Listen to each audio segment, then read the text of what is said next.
Assalamualaikum warahmatullahi wabarakatuh. Selamat pagi. Salam sejahtera bagi kita semua. Nah, bagaimana kabar kalian hari ini? Semoga kalian tetap sehat dan selalu berada di lindungan Tuhan. Nah, hari ini kita melanjutkan materi tentang suhu dan perubahannya. Nah, di materi ini mencakup dua submateri, yaitu cara mengetahui suhu benda dan perubahan benda akibat suhu benda. Oke. Nah, bagaimana cara mengetahui suhu benda? Kalian pasti tidak asing dengan namanya termometer sekarang ini. Di mana-mana kalau kalian keluar atau mengunjungi suatu tempat, kalian pasti dites menggunakan termometer karena adanya pandemi ini. Nah, termometer itu sebagai alat ukur suhu yang sangat umum digunakan. Termometer itu dibagi menjadi beberapa jenis sesuai dengan penggunaannya. Contohnya untuk mengukur suhu udara, untuk mengukur suhu ruangan, untuk mengukur suhu badan, itu menggunakan jenis termometer yang berbeda-beda. Oke, ini ada bagian-bagian dari termometer. Nah, yang atas itu adalah termometer. Nah, di situ ada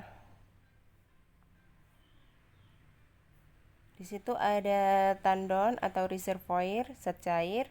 Nah, yang 0 itu titik tetap bawah. Kemudian yang 100 itu adalah titik tetap atas. Ini untuk termometer Celcius ya. Nah, zat cair itu pengisi termometer bisa terbuat dari raksa atau terbuat dari alkohol. Kemudian ada minus 20, 10, 0, 10, 20 sampai angka sampai 100 itu adalah skala suhu atau derajat panas. Biasanya kamu suhunya berapa? 36 derajat Celcius. Nah, itu skala pada suhu. Nah, kemudian di depannya dilapisi oleh batang kaca dengan celah kapiler di dalamnya. Nah, itu. Nah, tandon itu berfungsi untuk menampung zat cair pengisi termometer. Jadi ketika termometer itu terkena panas atau suhu panas badan kita atau suhu ruangan yang ada di lingkungan sekitar kita, nah itu akan memuai sehingga air raksa atau alkohol itu naik ke atas menunjukkan sesuai dengan skala suhu atau derajat panasnya itu. Nah, kemudian zat pengisi yaitu fungsinya untuk indikator pendeteksi perubahan suhu. Kemudian titik tetap bawah sebagai batas minimal ukur termometer. Skala suhu ya untuk menampilkan suhu. Batang kaca tempat terjadinya pemuaian zat cair. Zat cair dalam hal ini adalah raksa atau alkohol. Kemudian titik tetap atas sebagai batas maksimal ukur termometer.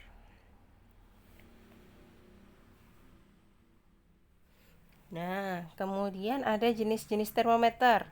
Yang pertama itu kalian bisa lihat ada termometer zat cair, termometer zat padat. Termometer zat padat ini yang biasa kalian jumpai untuk mengukur suhu badan.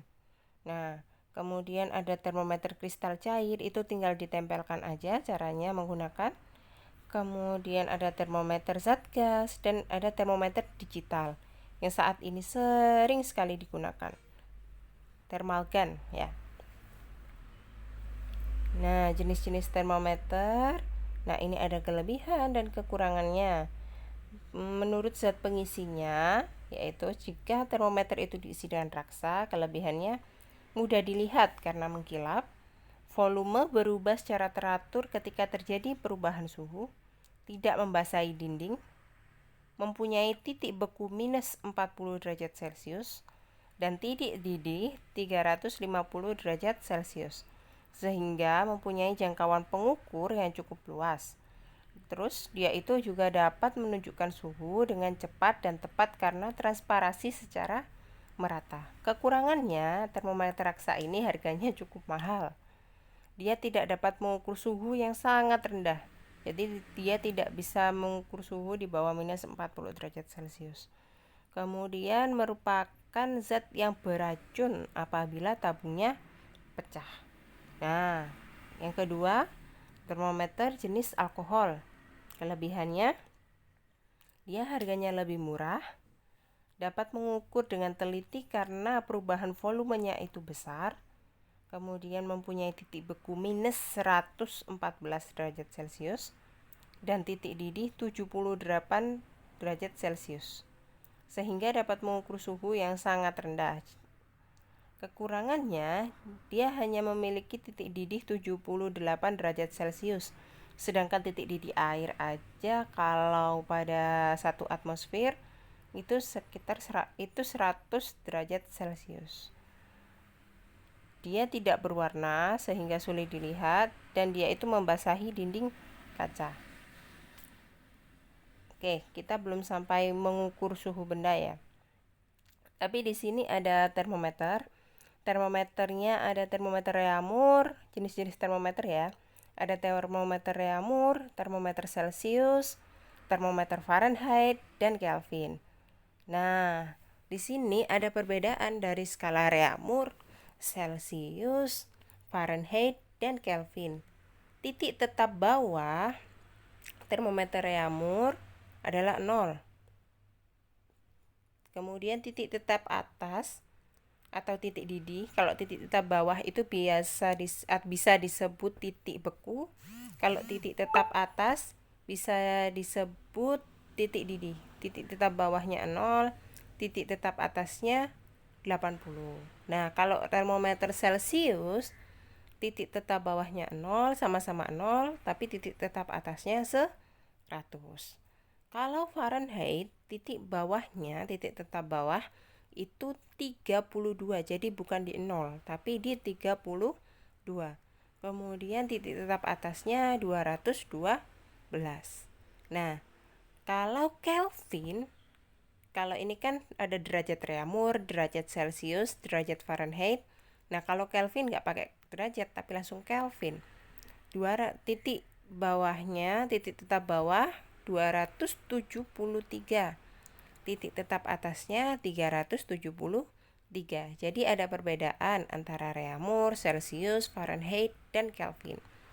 Nah, itu ada cara konversi. C itu Celcius, R itu Reaumur, F itu Fahrenheit. Nah, ini untuk menghitung konversi skala termometer kita akan pelajari di minggu depan ya. Jadi hari ini kita akan belajar tentang mengenal alat ukur dari suhu, yaitu termometer. Nah, termometer dan jenis-jenis termometer beserta kegunaannya. Oke.